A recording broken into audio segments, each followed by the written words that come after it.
Bueno, muy buenas tardes, profesor. Buenas tardes. El día de hoy vamos a exponer sobre lo que es los juicios de Nuremberg.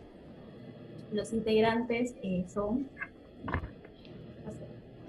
Gerardo José María Rojas Gutiérrez, Rafael Ituza Jiménez, Matías Alessandro González Jara y quien habla Elian Flores Chávez.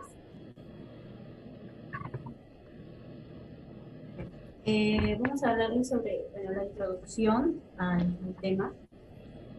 Bueno, la introducción trata, de los juicios de Nuremberg se desarrollaron en el periodo de 1945 a 1946. Han pasado 75 años desde que se desarrollaron y siguen siendo de gran relevancia en nuestro mundo jurídico. Debido a que estos juicios se desarrollaron posteriormente a la Segunda Guerra Mundial, se logró demostrar que los jueces son componentes y responsables por derecho internacional. No solo en crímenes de guerra, también para la administración de la ley en contra de las propias nacionales de un país. Bueno, luego vamos a seguir hablando sobre la introducción. ¿Puedes retroceder, por favor? No, retroceder. Ahí no. Tras la evolución sostenida por la teoría del delito y el concepto de delito, hoy se conoce mayoritariamente al delito como la conducta típica, antijurídica y culpable que tiene prevista una sanción. De este concepto estructurado puede extraerse cada uno de los elementos que conforman este sistema conceptual que ocupa el centro de derecho penal, unido a su consecuencia jurídico eh, penal y este concepto específicamente del elemento culpabilidad ha estado presente en el derecho canónico y en el derecho estatuario, y tanto uno como otro han aportado mucho a la concepción espiritual del derecho de castigar. También se puede encontrar la culpabilidad como el elemento estructural presente en el concepto de derecho. Eh, y está presente también como el principio limitador al derecho penal subjetivo o ius poniendo. Puede ser encontrada incluso, puede ser encontrada incluso al derecho penal. En palabras de Muñoz, en el 2000, existe un sistema dualista que considera que la culpabilidad va de la mano del concepto de peligrosidad. La primera sustentaría la imposición de la pena y la segunda sustentaría la imposición de medidas de seguridad. Precisamente en esto es lo que sucede con la distinción ya clásica entre pena y medida, entre retribución y previsión, entre culpabilidad y peligrosidad, que sirve de base al sistema dualista vigente en muchos ordenamientos jurídicos. Durante mucho tiempo se ha creído que esta sutil distinción, producto de una elaboración conceptual bastante acabada de la materia jurídica, era la única forma de salvar la contradicción existente entre un derecho penal retributivo destinado a compensar la culpabilidad y un derecho penal preventivo destinado a proteger los intereses teóricamente más importantes y fundamentales de una convivencia pacíficamente organizada. Sin embargo, la distinción que tanto trabajo había costado realizar se muestra en la práctica como una fórmula ambigua, vacía de contenido, que no consigue explicar con suficiente claridad la auténtica función que cumple el derecho penal dentro del ordenamiento jurídico y en el actual contexto de los demás sistemas de control social. El primer y más destacado juicio de Nuremberg escuchó a 240 testigos en un proceso en el que se leyeron aproximadamente 300.000 declaraciones. Entre los acusados, el tribunal dictó 12 condenas a muerte, 7 de prisión y 3 absolutistas. Al menos 4 procesados se suicidaron antes o después de haber sido condenados en los juicios. La tipificación de los crímenes y abusos realizados por los tribunales y los fundamentos de su constitución representaron un avance jurídico que sería aprovechado posteriormente por las Naciones Unidas para el desarrollo de una jurisprudencia específica internacional en materia de guerra de agresión, crímenes de guerra y crímenes de lesa humanidad, así como para la constitución a partir de 1998 del Tribunal Penal Internacional Permanente. De esta forma, el proceso de Nuremberg marcó el nivel de una justicia internacional, aunque sin embargo esta es en ocasiones considerado como una justicia de vencedores y no está exento de zonas de sombras. La Declaración Universal de Derechos Humanos estaba siendo redactada justo después de finalizar los procesos de Nuremberg. Y mientras él aún estaba en funciones, el Tribunal Penal Militar Internacional para el Lejano Oriente. Aunque el acuerdo sobre el respeto al principio de la presunción de inocencia fue alcanzado rápidamente, los redactadores estaban preocupados por el hecho de que una prohibición de la retroactividad pudiera utilizarse para argumentar que Nuremberg los juicios habían sido ilegales, ya que habían juzgado crímenes contra la paz y crímenes contra la humanidad que no existían previamente en las leyes nacionales.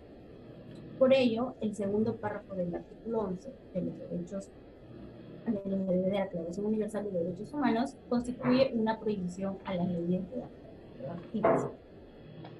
Entre el 20 de noviembre y el 1 de agosto de 1946 se llevó a cabo en el Palacio de Justicia de Nuremberg uno de los juicios más importantes de la historia. En este juicio se juzgaba a los principales culpables de crímenes que atentaban contra la humanidad, la paz y sobre todo crímenes de guerra. En dicho juicio se trataba de juzgar a la cúpula más alta de la jerarquía nazi. Sin embargo, este hecho no llegó a producirse del todo debido a que muchos de los pesos pesados de la Alemania nazi murieron o incluso se suicidaron antes del juicio.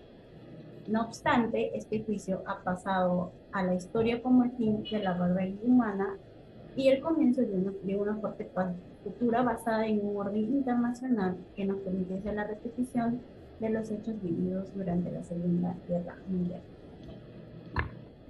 Ahora pasamos a lo que es antecedentes. En antecedentes, el Tribunal de Nuremberg fue creado con la finalidad de juzgar a los principales criminales del origen europeo cuyos crímenes no tuvieron una localización geográfica determinada. Fue creada por el Reino Unido de Gran Bretaña e Irlanda del Norte.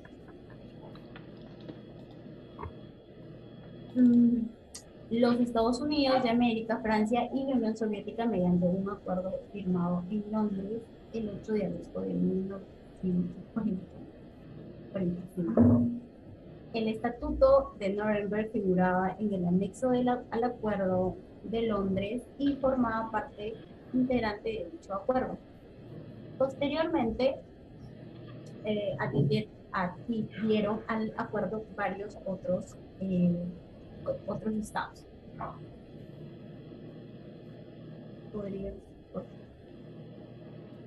bueno, además, la Asamblea General de las Naciones Unidas, por unanimidad, confirmó los principios del derecho internacional reconocidos por el Estatuto y la sentencia del Tribunal de Nuremberg. La jurisdicción del Tribunal de Nuremberg fue estipulada en el Estatuto de Nuremberg. El Tribunal de Nuremberg estaba facultado, entre otros casos, entre otras cosas, para juzgar y castigar a las personas que actuando en interés de los países europeos.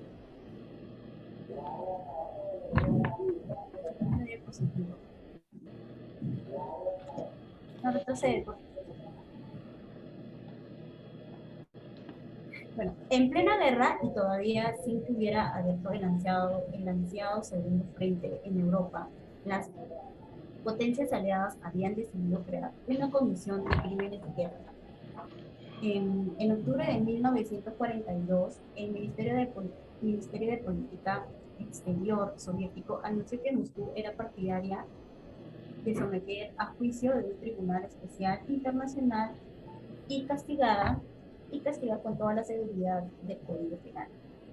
Sin embargo, en noviembre de ese mismo año, el ministro Anthony Eden, en sus instrucciones al embajador en Moscú, consideró poco práctica la idea de llevar a juicio formal a los principales criminales, como Hitler y Mussolini, ya que sus crímenes y su responsabilidad son tan grandes que no son actos para ser considerados por el procedimiento judicial. Así, Eden escribió sobre la necesidad de castigar severamente a los cabecillas nazis sobre la base de una decisión política de las Naciones Unidas. Los Estados Unidos apoyaron la postura de Gran Bretaña. De esta manera, Londres y Washington propusieron consensuar una lista entre 50 y 100 cabecillas nazis que debían ser fusilados sin juicio. No obstante, la actividad de los aliados hacia la idea del Tribunal Militar Internacional fue cambiando gradualmente. La decisión final sobre este tribunal fue adoptada en la conferencia de Potsdam durante el verano de 1945.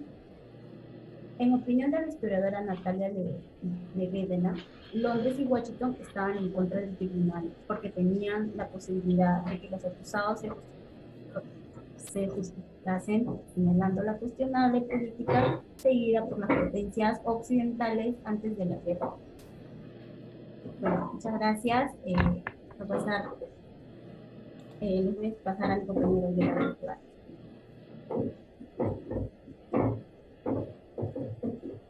Siguiente diapositiva. Bien, cargos y protagonistas. En Londres, el 8 de agosto de 1945, se firmó la Carta de Londres que establecía la creación del Tribunal Militar Internacional. Fue entonces cuando se determinaron los cargos de los que serían acusadas la célula nazi, que se las va a ir explicando más adelante en las siguientes diapositivas.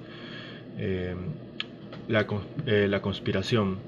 La conspiración tenemos 3 puntos: crímenes contra la humanidad, crímenes de guerra, crímenes contra la paz. En crímenes contra la humanidad pues está la planificación, la ejecución o participación en exterminios y genocidios. En crímenes de guerra pues está el incumplimiento de las leyes o convenios internacionales sobre la guerra. Crímenes contra la paz está aquellos por los que se violan los tratados internacionales o favorecen el ataque sin justificación contra la otra nación. Siguiente diapositiva, por favor. Bien, ahora vamos a hablar acerca del Tribunal del Juicio de Nuremberg. Esto se da pues un 20 de noviembre, en donde se daba inicio a los juicios de Nuremberg, que se dio en Alemania, donde se dieron jueces compartidos por parte de 4 países. Estaba Gran Bretaña, Francia, la Unión Soviética y Estados Unidos, en donde se hizo una acusación a un total de 22 principales criminales de los nazis, pero recordando que Hitler, que era la primera en cabecilla, pues se suicidó a momentos finales de la Segunda Guerra Mundial. Después de eso, dándose así la rendición del equipo alemán. El tribunal de Nuremberg fue creado pues con la finalidad de juzgar a los principales autores, se podría decir así, o autoridades que conformaron parte de la maquinaria asesina que fue conocida como la Alianza del Eje, cuyos crímenes pues no tenían una localización exacta. Este tribunal fue establecido por Gran Bretaña, Irlanda del Norte, Norteamérica, Francia y la Unión Soviética, mediante un acuerdo llamado el Acuerdo para el Establecimiento de un Tribunal Militar Internacional, que fue firmado en 1945. Desde ahí es que se da inicio a este Tribunal de Nuremberg. Pues se tenía la finalidad de juzgar a todo aquel que tuvo colaboración y participación con los países del eje europeo.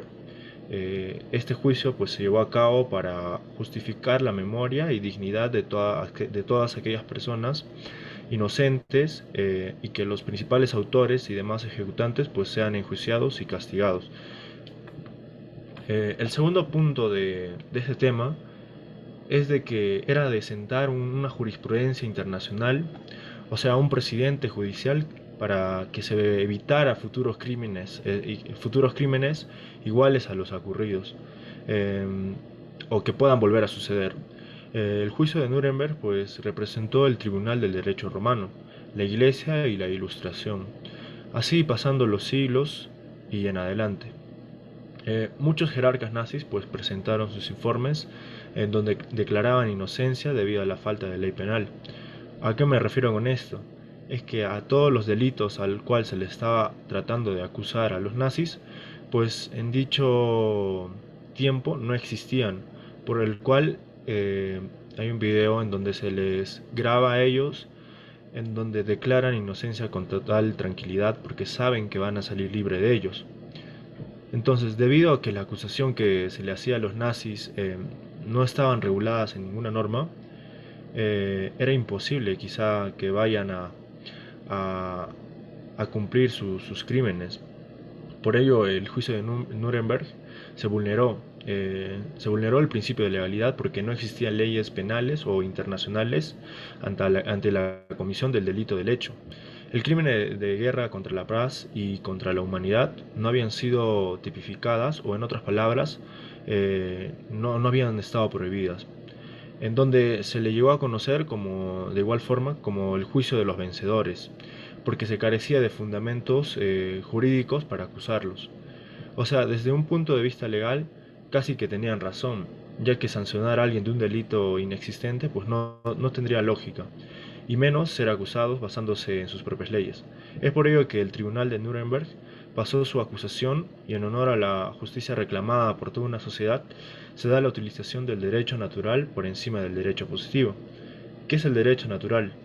El derecho natural pues, son normas o reglas que no están establecidas en una constitución, sino que se basan más en la moral y en la ética. Y por el contrario, el derecho positivo pues son todas las normas y reglas que las tenemos escritas en una constitución y pues que las hacen ejercer. Y como repito, ¿no? En donde un derecho, nuevamente, en donde un derecho pues son normas reguladas por un órgano público, en donde se tiene un procedimiento formal. Entonces, el tribunal, basándose en ello, usó el derecho natural por el derecho positivo para así poder fundamentar su acusación y dictar sus sentencias basándose en percepciones morales de lo justo o lo injusto. Siguiente diapositiva, por favor. Bien, Hans Kelsen. Él nos dejó una frase célebre del cual se llegó a tomar renombre en dicho juicio, en donde nos deja que la frase que es conocida como existe una regulación completamente justa de las relaciones humanas seguida de la naturaleza en general y de la naturaleza del hombre. Pues básicamente esta definición nos dice que a pesar de que no está regulado algo, no esté prohibido algo, nosotros como seres humanos sabemos por un código o un código moral y ético implícito que un comportamiento está mal y que se debe de hacer justicia. Entonces, es a ello donde se basa en el derecho natural, que lo comentabas hace un momento. Siguiente diapositiva, por favor. La importancia de dicho juicio.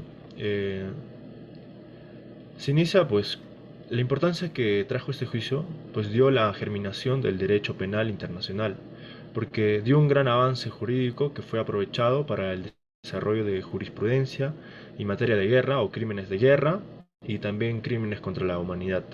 Y recordemos pues que también en los juicios de Nuremberg fue la primera vez que se trató los crímenes contra la humanidad.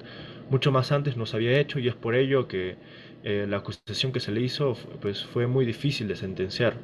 De igual forma, pues en ese lapso se redactó la convención contra el genocidio y de igual forma se realizó la Declaración Universal de los Derechos Humanos y se dio la Convención del Ginebra y sus protocolos que establecía las principales formas de limitar la barbaridad de la guerra y proteger a todos aquellos que no participaban y a los que no podían seguir participando. Y la importancia pues de este juicio queda plasmada en tres aspectos fundamentales. El primero, pues las aportaciones del derecho internacional; el segundo, las aportaciones a la historia del siglo; y tercero, mejor dicho, la memoria colectiva. El juicio de Nuremberg pues, ha servido para ejemplificar lo que representa el ideal de la justicia, que aquel derecho natural que no está escrito en un papel puede prevalecer ante una que no lo está.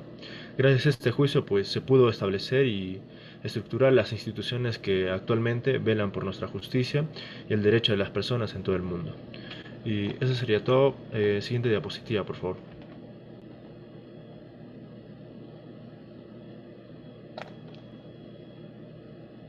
Los acusados. Siguiente. Ya, los acusados. Siguiente diapositiva.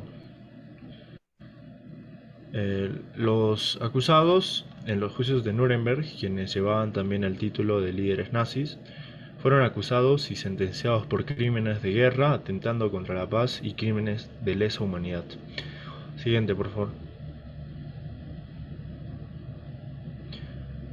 Las acusaciones. Pues las acusaciones contenían las imputaciones contra los 24 acusados siguientes. Hermann Wilhelm Göring, Rudolf Gies, Joachim von Ribbentrop, Robert Ley, Wilhelm Keitel, Ernst Canter-Ben-Brunner, Alfred Rosenberg, Hans Frank, Wilhelm Frick, Julius Streicher, Walter Funk, Hjalmar Sachs, Gustav Krupp, von Hell, Karl Donitz, Erich Rieder, Baldur von Sirach, Fritz Savisel, Alfred Goldie, Martin Bormann, Franz von Pippen, Arthur Seyss Inquart, Albert Speer, Konstantin von Neurath y Hans Friedrich. Dos de los acusados no comparecieron en juicio, que serían Robert Ley, que se suicidó en la prisión el 25 de octubre de 1945, y Gustav Krupp von Bohlen, un Halbach, no pudo ser juzgado debido a su estado físico y mental. El siguiente, por favor. El plan común o conspiración para cometer crímenes contra la paz. El primer cargo de la acusación pues, se refería a la naturaleza y el desarrollo del plan común o conspiración para cometer, entre otras cosas, y crímenes contra la paz. El primer cargo pues, comenzaba con una exposición general sobre el ascenso del partido nazi, su papel central en el plan común o conspiración, sus fines y objetivos, y las técnicas y métodos que empleó para llevar adelante el plan común o conspiración, inclusive mediante la obtención de un control totalitario sobre Alemania y la planificación económica y la movilización para la guerra de agresión. El siguiente. El primer cargo.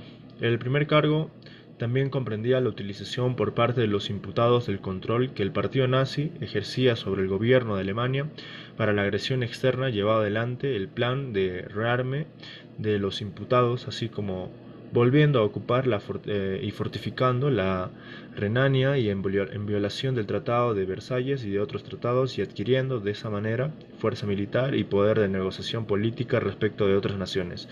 Siguiente, por favor. Segundo cargo, pues planificar, reparar, iniciar y hacer una guerra como crímenes contra la paz. El segundo cargo de la acusación contenía las imputaciones relacionadas con los crímenes contra la paz.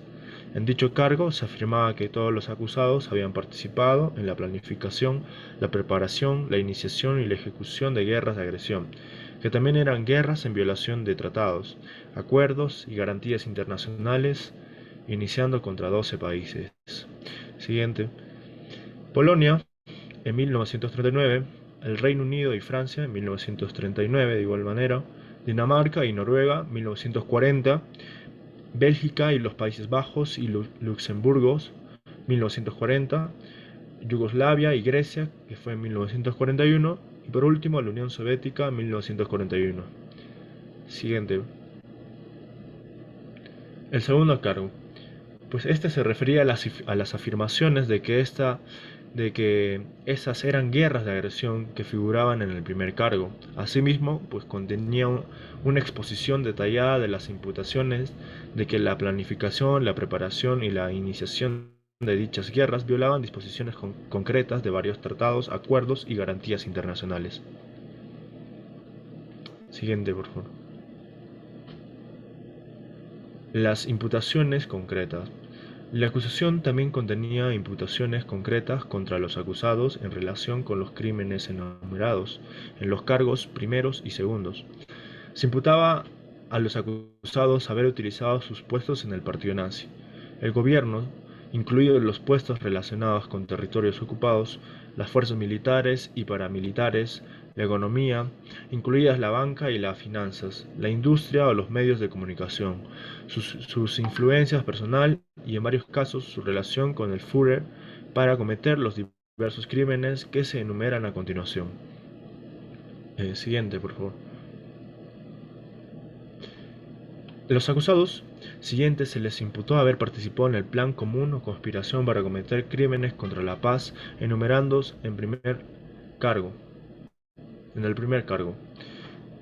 Los siguientes nombres que vemos en pantalla: Göring, von Ribbentrop, Hess, Rosenberg, Frank, Bormann, Frick, Ley, Sauckel, Funk, Sachs, von Papen, von Neurant, von Sirach, Jolt, Krapp, Street, promovieron la llegada al poder de los conspiradores nazis.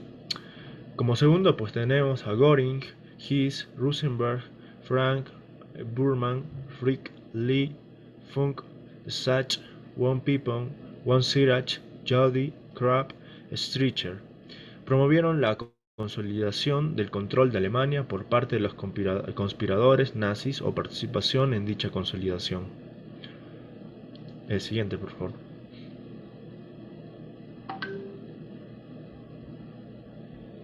El primer cargo.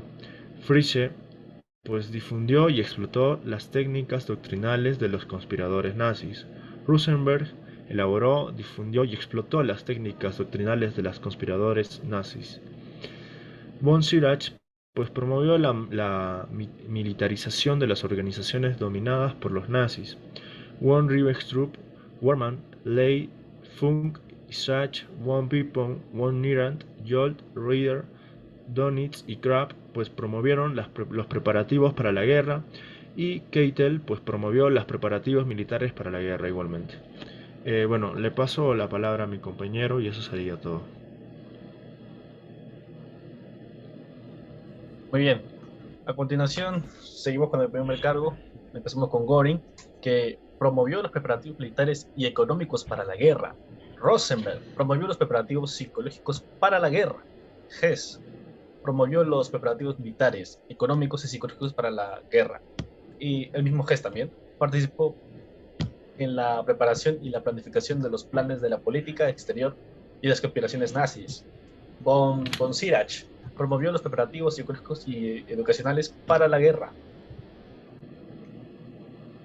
Von Ribbentrop y von Neurath ejecutaron los planes de política exterior de los conspiradores nazis y asumieron la responsabilidad de dicha ejecución. En tus besos.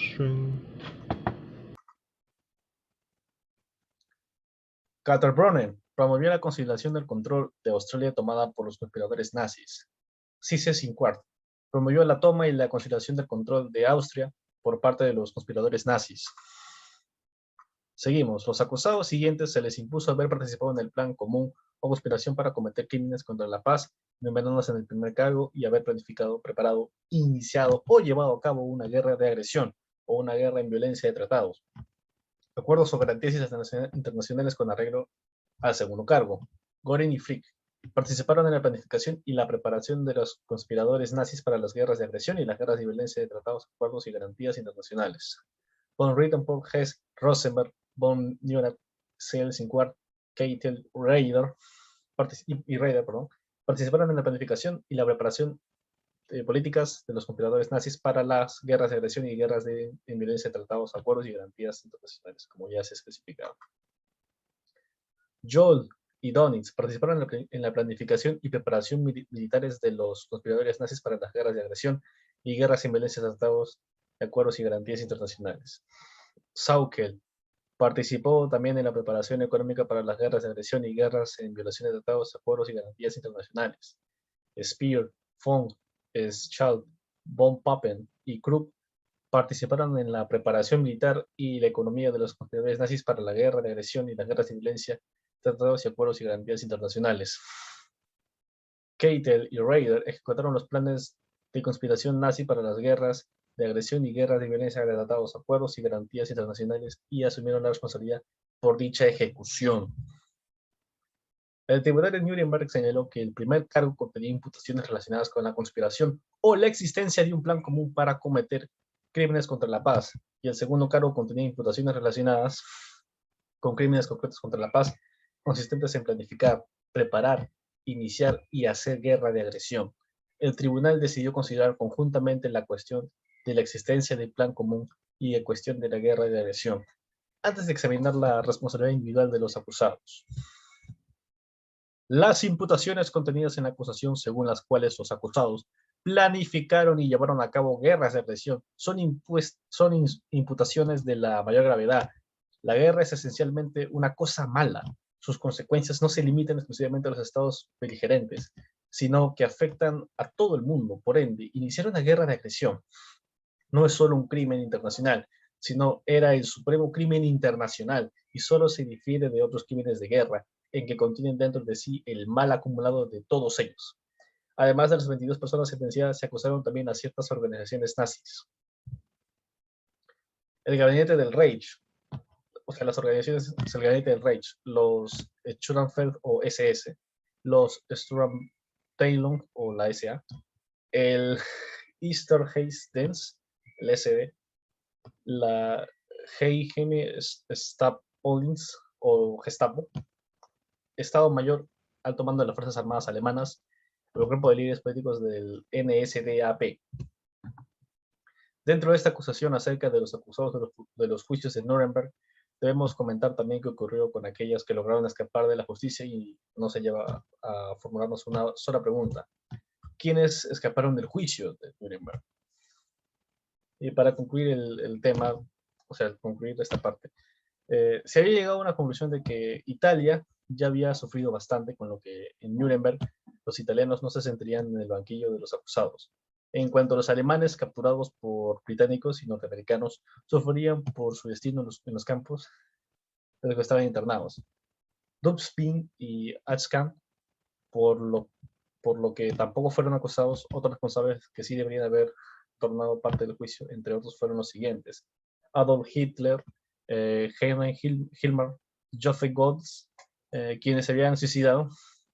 Tampoco estuvo presente el jefe del partido, Martin Bormann, quien, según se cree, también se suicidó. También escapó al juicio el ángel de la muerte de Auschwitz, el doctor Joseph Mengele, quien realizó experimentos contra los presos de los campos de concentración. Sin recibir ningún castigo, falleció de muerte natural en Brasil a finales de los años 70.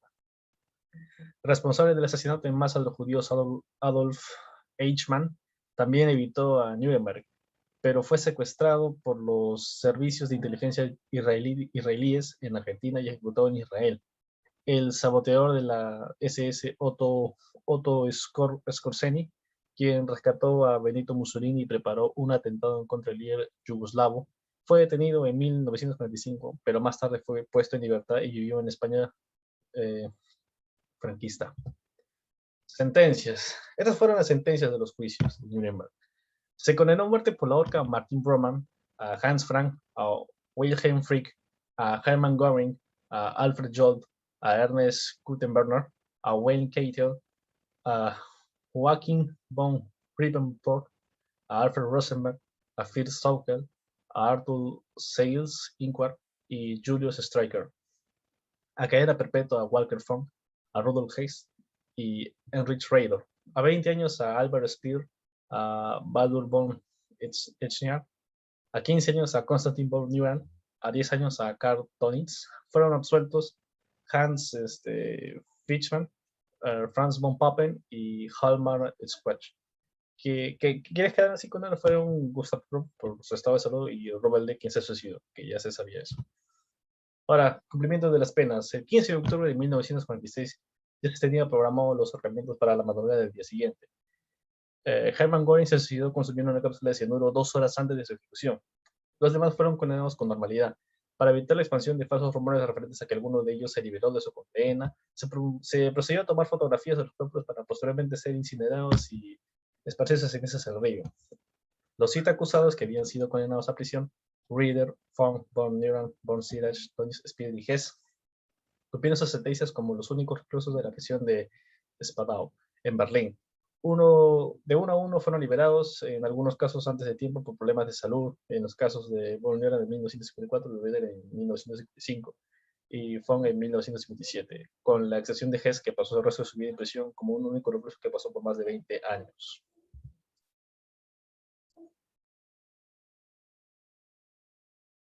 Bueno, ya vamos a dar toda una conclusión sobre este tema. En la conclusión final, los juicios de Nuremberg supusieron un paso de gran importancia en la evolución del derecho penal internacional.